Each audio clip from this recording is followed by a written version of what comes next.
All right, friends, I am like, to say I'm excited is just an understatement because I love our guest so much. I'm sitting here with my friend, Danielle Coke Balfour, and I am just so honored that you'd come back on Girls Night. Hey, Dani. Hey, I'm so glad to be back on Girls Night. Thank you for having me. You are one of my favorite voices. I just have learned so much from you over the years. You've been on the show before, and I have reshared that episode like 1,000 times, which is why I was like, we need to have her back. We need to have you back and like come on as often. We're just gonna keep bringing you back as often as you'll come on the show. So for women who haven't gotten to meet you yet, you guys, you're welcome. You're gonna love her. Can you tell us who you are, what you do, and a fun fact about yourself? Yes. So my name's Danielle Coke Balfour, whichever one you want to call me. And I am an illustrator and an advocate. And I like to say that I use art to help people seek justice and stay hopeful. So that has looked like a lot of different things. That has looked like art on Instagram. It also looks like art in my online shop. And then I speak and I write, and I have a new book out. It's called A Heart on Fire, 100 Meditations on Loving Your Neighbors Well, which I'm super excited about. And it's just filled with hope and encouragement for difficult seasons related to justice and how easy it can be to lose hope, and encouraging you to not do that. So that's kind of what that book is about. And my fun fact, right? Yes, Time for my fun fact. Okay. So I don't know if I've used this one already. So if I did, you could just be like, like on Family Feud. Okay. Wrong answer. Okay. But I really like giant inanimate objects. Have I used this one before? No, and I have a lot of questions. What does that mean? So I really like when art imitates life naturally. So at Disney World, I just feel so at home. Like there's the giant Pixar ball, and then there's the Slinky ride that looks like Slinky from Toy Story. You know, like that's my thing. But then also, it doesn't have to be giant. It can be small. Like we have the little Aladdin lamp, and it's an actual like lamp. We have it here. I just love. Okay, so do you remember? Did you ever see Ant-Man? Are you a Marvel girly? Yeah. Okay, so my husband is a Marvel guy. Okay. And so in that movie, I hope I got the character right, but he has this book, and it's like called Look Out for the Little Guy. And he like wrote a book, and at the end of the movie, he's signing copies of this book. Anyway, I saw that book in Barnes and Noble yesterday. Like they literally created that book from the movie, Look Out for the Little Guy. And I opened it, and it's a full book. Like they wrote a book. And I was like, yes, art imitates life, imitates art. So life imitates art actually in this instance. But those are my favorite types of things. It's very niche, specific. That is so like, does it include, so my in-laws live in Indianapolis usually. And so we spend a lot of time on the road between Nashville and Indianapolis.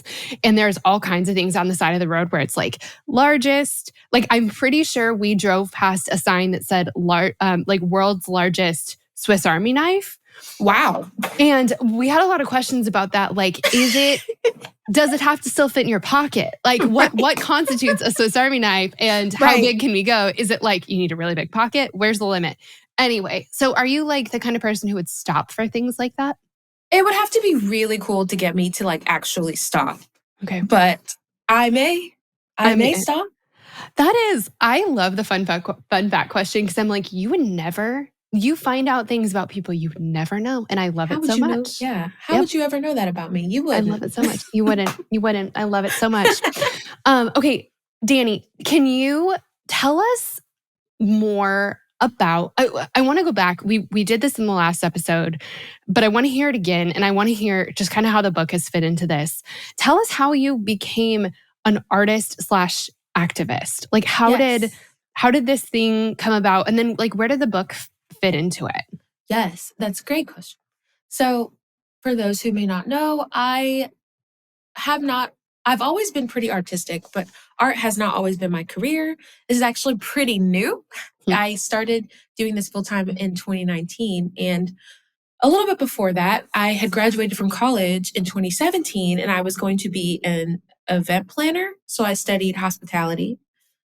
And got my business degree and I was like, yes, I'm going to get into event planning and I'm going to look for jobs that were marketing or graphic design related because I am self taught marketing and graphic design, more so the graphic design part. And so I wanted a job that incorporated both. And so I found a job through a marketing position at an event planning company. And I was like, oh, this is perfect. Stars are aligning. And so I got that job and I was the only Black woman working there. It was a small business. And that's not the only occasion where I've been the only in the room. There's been several occasions of that, but it was pretty felt at this job because there were things going on. There were, insensitive remarks, flat out racist interactions with people that I felt were a bit too common. And so I talked to my boss and I basically said, hey, I would love maybe if we could bring in a speaker, maybe somebody like Latasha Morrison who works with Be the Bridge, or some kind of programming, DEI programming, diversity, equity, inclusion, for those who don't know. And maybe we could get a little bit more sensitive about this topic. And I'll never forget, he told me, that's just not, I'm not interested in that.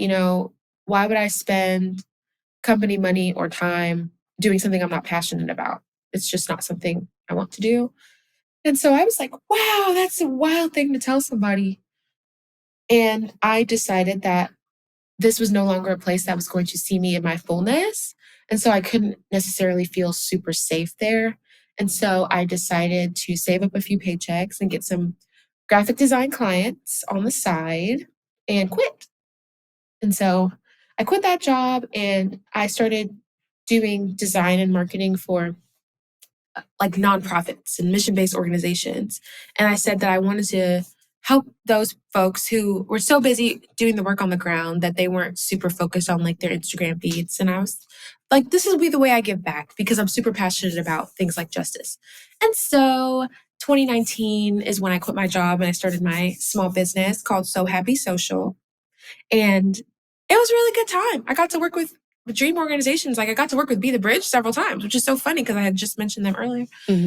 But yes, fast forwarding to early 2020, I had gotten an iPad Christmas in 2019. And so I started learning how to draw digitally, but I had always been a creative, artistic type of person.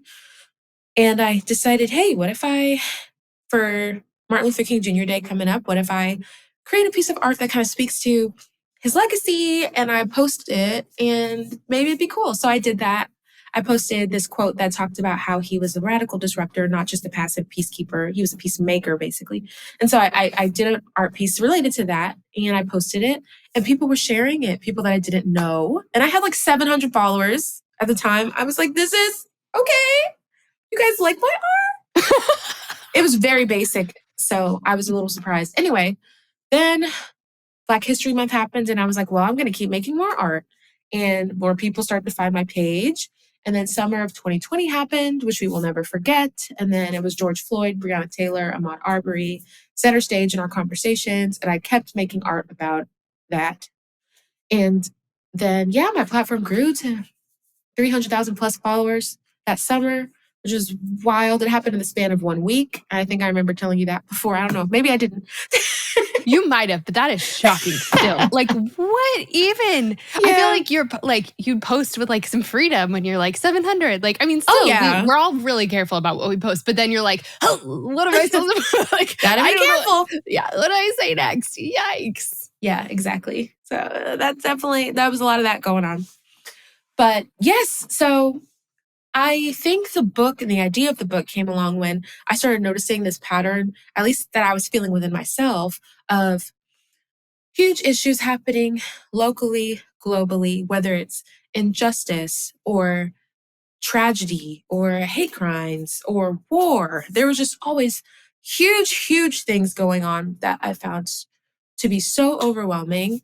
And it was very easy to choose to look away, to choose to distract myself or focus on other things and just say, maybe I don't have to pay such close attention.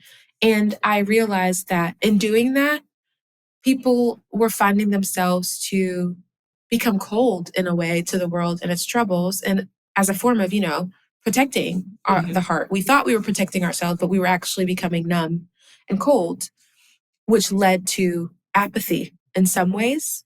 And so I wrote this poem for myself and really to encourage other people. But it was basically saying, don't let your heart grow cold. The world needs its warmth. With every beat, life flows out. All that you do will erupt from that deep well. And then I said, when tragedy seeks to pierce your heart like ice, let it be met by the warmth of compassion, the heat of love in motion. And then I said, let your heart swell with a desire to do all that is right and just, and let your days be the evidence of a heart on fire. And so I wrote that poem to kind of encourage myself and others to say, what if instead of letting this make us numb, what if we instead filled our minds and our hearts with all that is good and right and just and pure, and then live a life that exemplifies our values in such a way that those who are witnessing the way we live can't deny the power of it. Mm. And so letting our days become the evidence of that is basically to say, what if our lives were justice in motion, love in motion, empathy in motion? And I came up with 10 different ways, categories. Like I said, love, justice, but there's also creativity, and then there's hope, and then there's redemption. And I took all those 10 categories and I made the book out of them. And I made 10 pieces of art and 10 meditations per category of just ways to spark people's hearts and minds to love in ways that they may not have considered, but in ways that will help us also to stay consistent and not withdraw when things get hard, but find a way to go deep within ourselves and in our own communities. So yeah, that's kind of how I got there. We were just talking about book marketing and how it's hard and how it's weird and how putting a book out into the world is a really hard, crazy thing to do. And it's because of that, it's so fresh on my mind how important it is that we support people who are putting their hearts and their words out into the world by buying the book, and how easy it is to hear a podcast or something like this where you're sitting there going, I desperately, if anyone else is feeling what I'm feeling, they're like, I desperately need this book in my life yesterday / a million years ago, but then we're going to, someone's going to call and we're going to move on and something's going to happen or whatever. So we'll just get distracted. So that's why we need to pause and just add to cart and buy it so that we can support our friend Dani and so that we can have this book we desperately need. So anyway, mine will be here December 4th. Oh, that was so sweet. Thank you for doing that. Real-time support, folks. Real-time support. If you guys just paused and bought a book, maybe screenshot it and send it to us. I can't screenshot because I'm recording on my phone. But right, yes. Okay, so Dani, I love this. I love this because this is something, that tension between so I don't know if, are you an Enneagram person by chance? Yes, I do. I don't get super, super deep into it, but I love it. And I'm aware, yeah. Do you know what you are? I'm a 7, wing 8. Okay. Yeah. We'll need to link to, we have a great Enneagram episode, a couple, I think. We'll link to them in case people are like, what are you talking about? It's basically, to sum it up in a very simple way, it's a personality test, but it's just a way to kind of put some language around why you react to some things the way that you do, or things you struggle with, or things you're good at. I'm a 2, wing 3. And I think part of my just deep wiring is that I feel really deeply and I'm overwhelmed by my feelings in the same breath. And I'm super relational. And so when someone around me is hurting, I know it. I know it so deeply, and I'm feeling it with them. And this makes life in our world really hard. And I know it's hard for everybody. But it just feels like this is something that I think about and struggle with every single day, is how do I live in a world that's so brutal? Brutal. And how can I help without being crushed by it? And it's just this thing I feel constantly. And so the fact that you talk about this and talk about it so beautifully this feels like therapy for me. And really it's something that I talk about in therapy because it's such a hard thing for me. So how do we do this, Dani? How do we, the world is so hard. There are, at least 2 major wars going on in the world that we hear about, that are really, really happening in real time. And also a bazillion other things happening. But just off the top of all of our heads, there are two like major wars happening right now, and we know that people are being killed and separated from their families and treated terribly. And I mean, people in our own backyard are hurting. How do we, Yeah. I guess, how do we ingest what's happening? How do we not look away without being crushed by what's happening? Yes. So my answer, what I may have told you last time, still stands, but there's a whole other side to it that I've had to add because of the immense amount of suffering that we're collectively experiencing this year. It feels unlike anything. So, can I get a little spiritual as well? Is that Of okay? course. Yes, you can. Yes, you can. Yes, girl. Okay, so first things first, I have had to really get grounded. And this is something that I've been thinking of as recently as this past month is my foundation has to be sure. It has to be solid. It has to be firm. And for me, so I started out the book with this message that says a life well lived requires a firm foundation. So before any of the meditations begin, before any of the chapters open, I have this mini intro. It's like 3 paragraphs. And it's like, You can read it if you want to. Do you want to read it? I mean, is oh, it I easier can to read. talk? Is it easier to talk about it, or is it easier to read it? I could read part of it and then summarize the rest. Okay. But so the beginning, it basically says the sturdiest and most long lasting buildings were not created by accident. They are often the result of months and years of meticulous planning, preparation, and construction. When considering how a building will stand the test of time, we look to its base. What keeps it standing tall? How is it fortified? The journey of good work is undertaken by individuals who know what they stand for. Their values and beliefs are laid brick by brick, cemented together by an unwavering dedication to living these values out loud. And then I go on to describe why I chose the 10 values that I chose for the book and then expand upon it. But then I end with solid groundwork helps us weather storms, survive attacks, and stand strong in the face of adversity. As you seek to live with a heart on fire, let these meditations help you fortify what you stand for. So that's kind of the goal of the book from my angle. And I thought that was so important. And I'm living it out even more so recently because when you aren't sure, you will sway. You will sway, you will sway. And it's not just being swayed by the difficulty of life, but being swayed from having opinions and beliefs that are rooted in what you stand for. You'll be swayed from even having those because you're like, oh, well, the world is telling me that certain people deserve to die. But I know in my heart, and I know that the Bible teaches me that nobody deserves to die. And so there's moments like that where the foundation of what you believe in has to be solid and it has to be sure. You have to know, okay, my value is human dignity. Human dignity for me is meaning that every single person is created in the image of God. If anything is coming against that and causing me to forfeit that belief in any sense, I will not align with that. And I will be sure and strong in that belief because that is my value and that's what I stand for.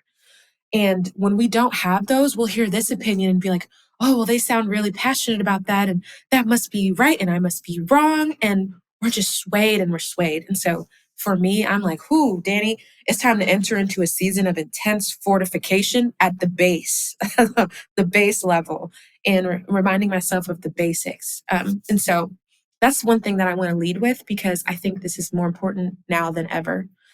And so that's one thing that I would say. But How do we figure that out though? Like, I mean, because you're so right in the fact that whoever you talk to, no matter who you talk to, yeah, everyone has like different thoughts or like angles, or even if people agree with each other, there's like a slightly different take on it about yeah, what the most important thing is. And I think that I get so overwhelmed by that is like, it's like, well, we should be fighting for this. Well, yep, but you forgot about this. Or like mm-hmm. I remember I posted like I rarely post things that are, I don't know, that anyone could see to be controversial because it's not my thing. You don't like to fight on the internet I every don't day. like fighting on the internet. It's not like I don't see the purpose in it. It's not, Yeah, that's not my don't whatever. feel It's not my good. thing. But I posted something and it was like, hey, I really care about this cause. And you know, I'm standing up to fight for this specific group of people. And someone posted in the comments, well, what about this other group of people? And it was like a totally disconnected like topic. So anyway, all that to say, I feel like everyone has different angles, opinions, whatever. And then also things that are like their thing that they want to fight for. And so how do we figure that out in ourselves? Yeah. What our core base is? Yeah, what's our thing? And I love that you asked that because I talk about that so much in this book. But I have a specific meditation, and there's a couple, but one that comes to mind immediately is the one that's called Carry What You Can. And it basically talks about how I compared the injustices that we face. They're just so numerous and there's so many, right? So I compared them to leaves falling from trees. And I'm like, if you put your hands out and the leaves are falling into your hands, these represent all the issues, all the injustices, all the causes that are important, that matter, that somebody should care about. You put your hands out, you can only catch so many, right? There will be some that will inevitably slip right through your fingers. And that's not to say that the ones that slip out are not important, but it is to say that you can only carry so much.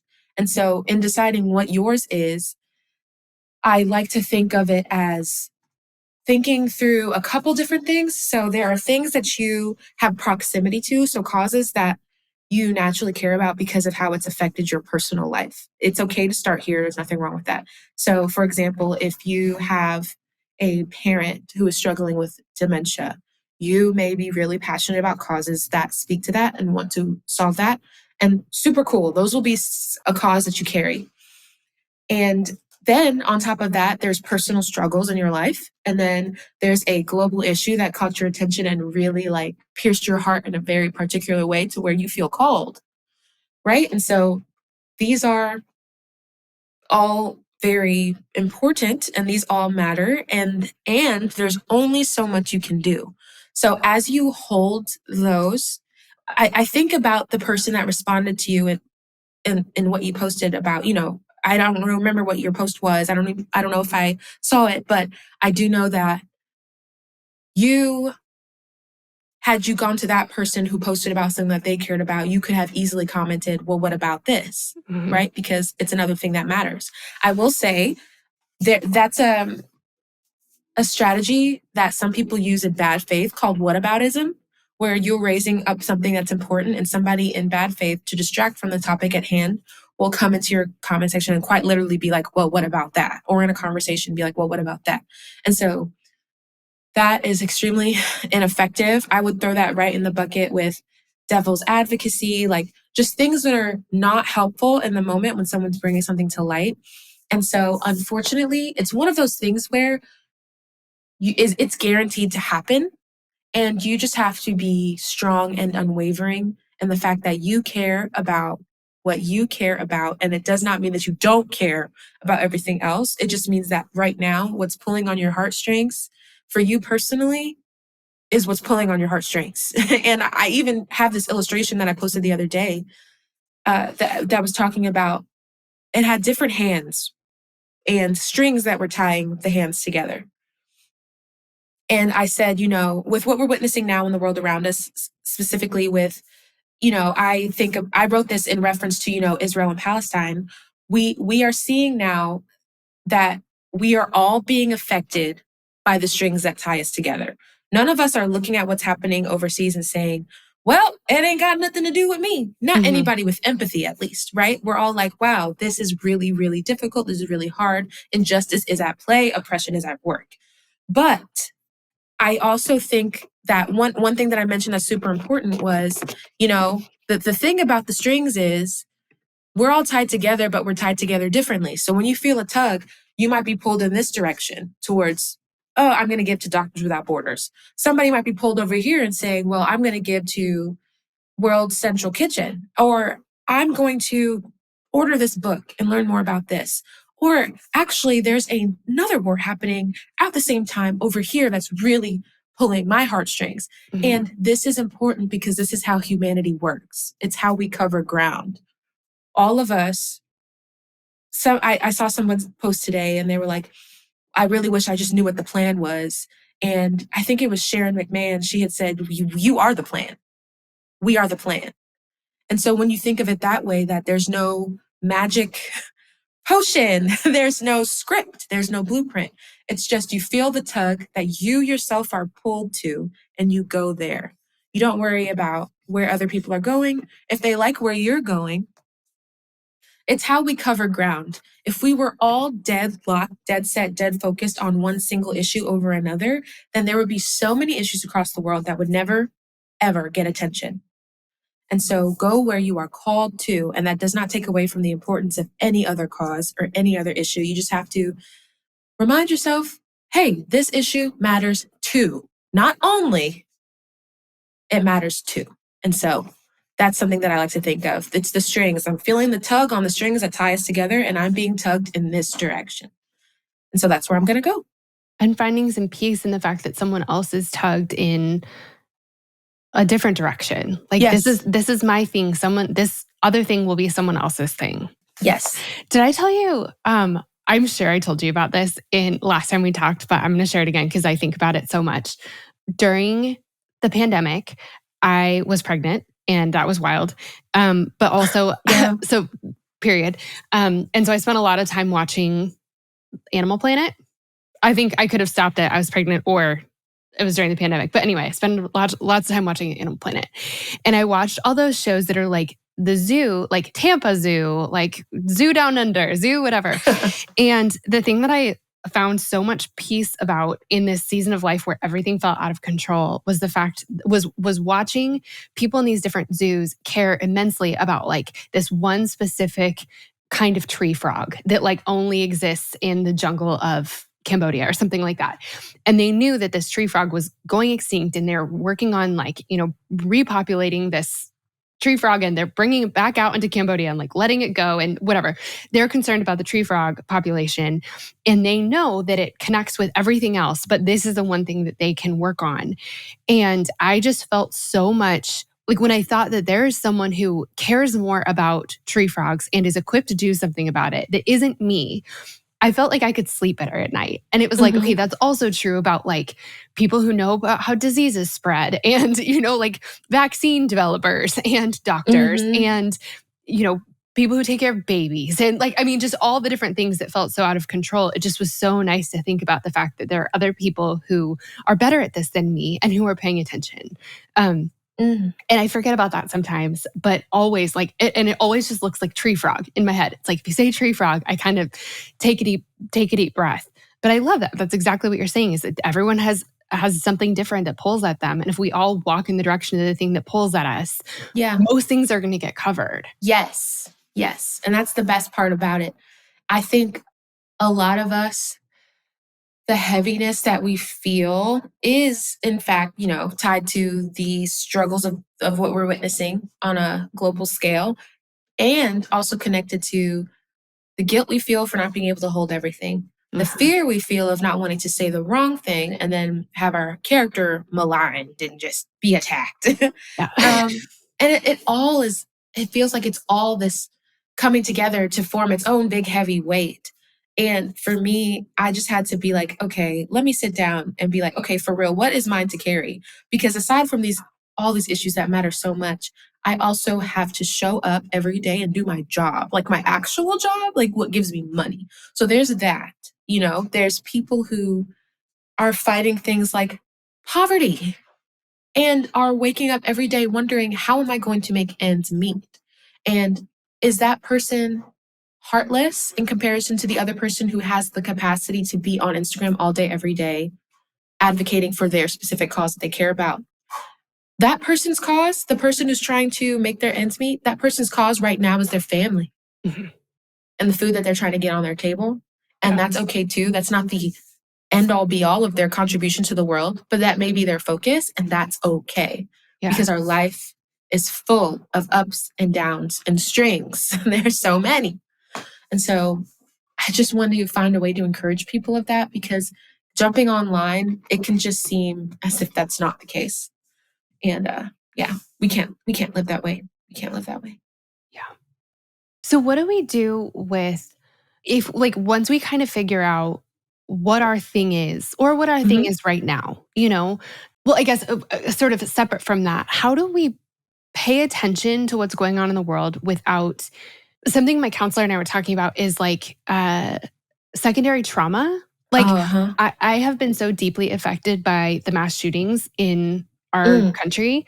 Mhm. Like, I grew up in Colorado. I was really, the Columbine was really, really present in my life. And there have been several mass shootings that have been just absolutely way too close to home. And even if that wasn't the case, the amount of like coverage that I've read or videos I've watched or um, of of what's happening has left me with wounds um, Yeah. that aren't so I have never been in a mass shooting, but I carry similar wounds to as if I had been. And I know that that's a real thing in our psychology that we can be traumatized by something without it's secondary trauma. And so how do we pay attention to what's going on in the world and be present and be a warm heart who cares about humanity without like taking so much of it that it crushes us? Yeah. Yes. Oof.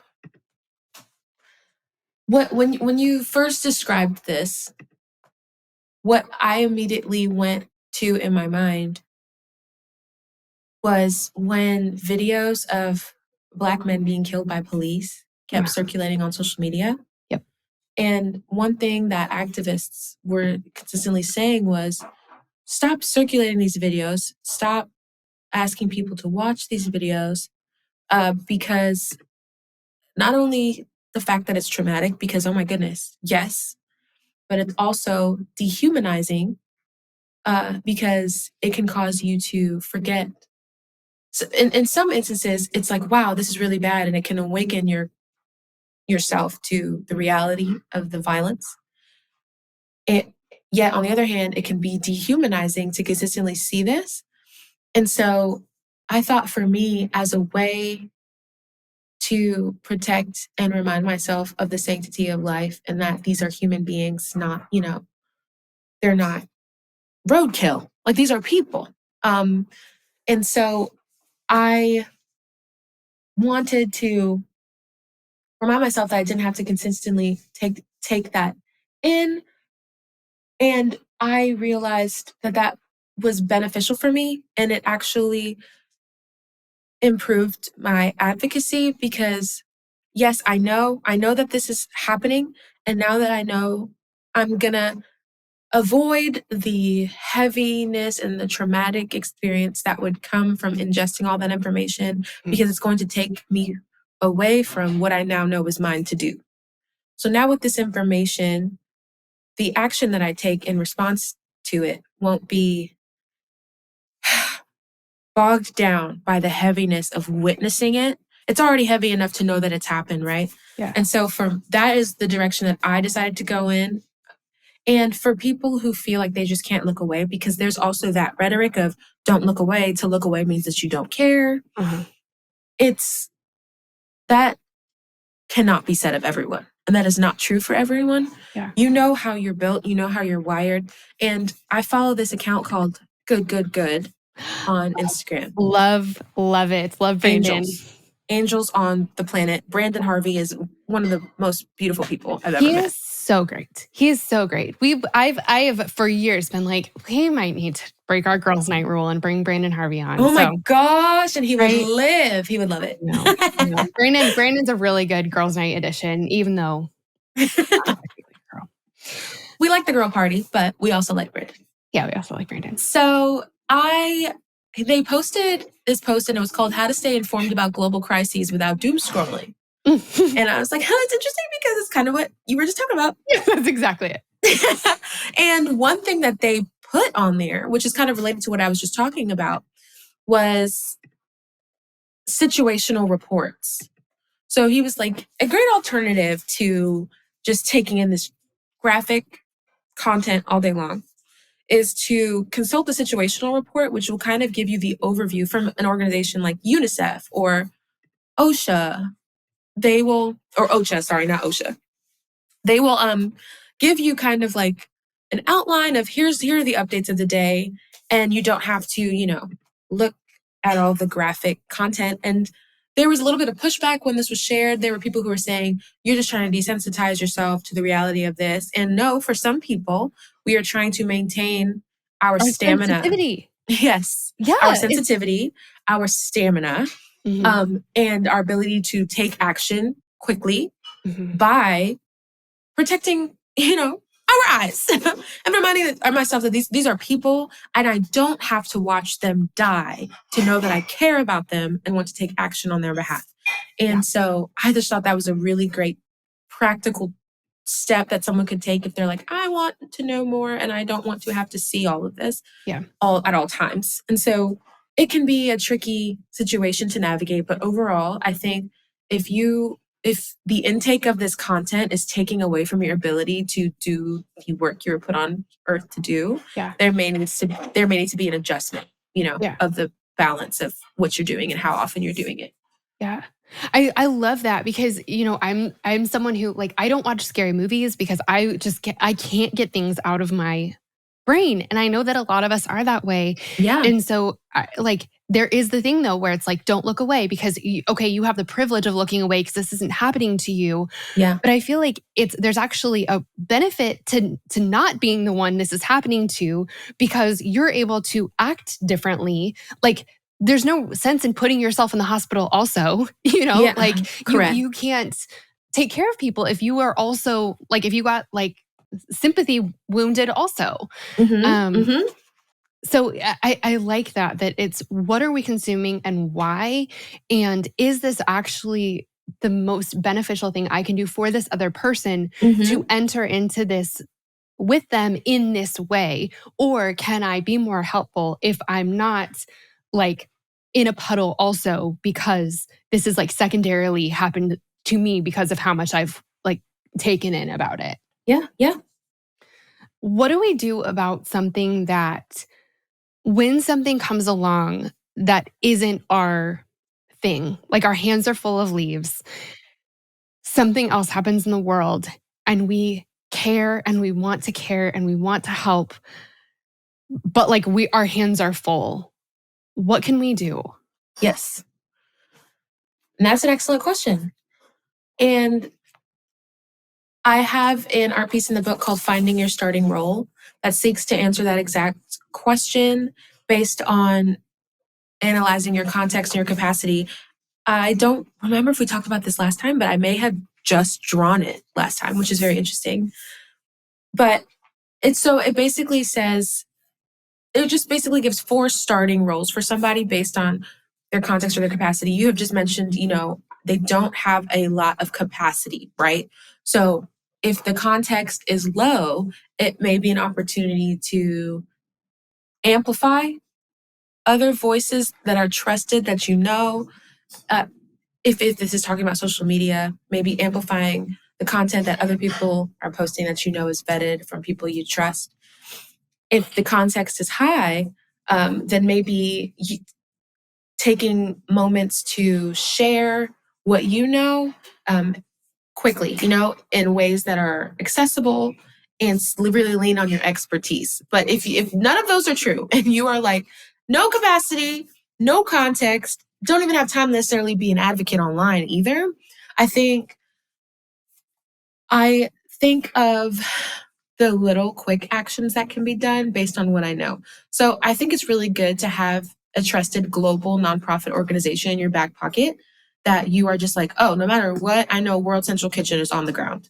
No matter what, Doctors Without Borders is going to do their thing. And be oh, I just heard about this. This is a global issue and WCK is always there. Let me send $10 to WCK. I know they're going to do something.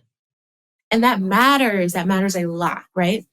Also, you can consider what you're already doing in your day-to-day. Let's say that you listen to podcasts on the way to work. How can you substitute in a podcast episode that contains information related to this thing you just heard about so you can get your knowledge up? And now you know. So that's another 15 minutes that you dedicated to this thing, 30 minutes or whatever. So little actions like that, whether it's listening to the podcast episode or finding $10 that you can give to World Central Kitchen because you know that they're always going to be on the ground. Yeah. A conversation, how can you hold space for someone else who's wrestling with this topic just like you are? And kind of sitting together and being like, it's heavy for me. Is it heavy for you? Yes, girl, it's heavy for me. Yeah. That matters too. That really matters a lot, actually. Yeah. So yeah, those are just a couple of ideas that came to my mind. I love that. Dani, I am so grateful for your work, and I just can't tell you how much it matters. Like, it just matters so deeply to me. You know, when I think about the things I've learned from you, so often whenever anything hard happens in the world, one of the things that I know you said last time we talked was like, about giving money. You said something to the effect of, and you said it so well, but you said something like, are these other people asking you to solve this problem, or are they Right. just like asking you for $10? Yes. And that was so humbling for me because I feel like if there is something that can be done, I need to figure out a way to do it. Mhm. Even things where I'm like, no one wants my help with this. Like, I am so ill-equipped. Like, Doctors Without Borders does not want me to volunteer. Like, Right. do not come. I Right. will not be helpful. Yeah. But like, we'll take your $10. Yeah. And that just was so it just was so helpful. And anyway, I just want you to know that the work you do is so valuable and so important and has just made such a difference in my life as I'm carrying all the things that we carry as human beings in the world right now. Yeah. And so I just thank you. And everyone listening, like, go follow Dani and go get her book, for the love of all authors in the world. Go get her book. But really, friend, we're going to give it a couple months and I'll be calling you again because we're going to need to have you back. We're just gonna chill, and that's just what it is. Thank you so much for having me. You're so kind, and your words really do mean a lot. Love you, friends.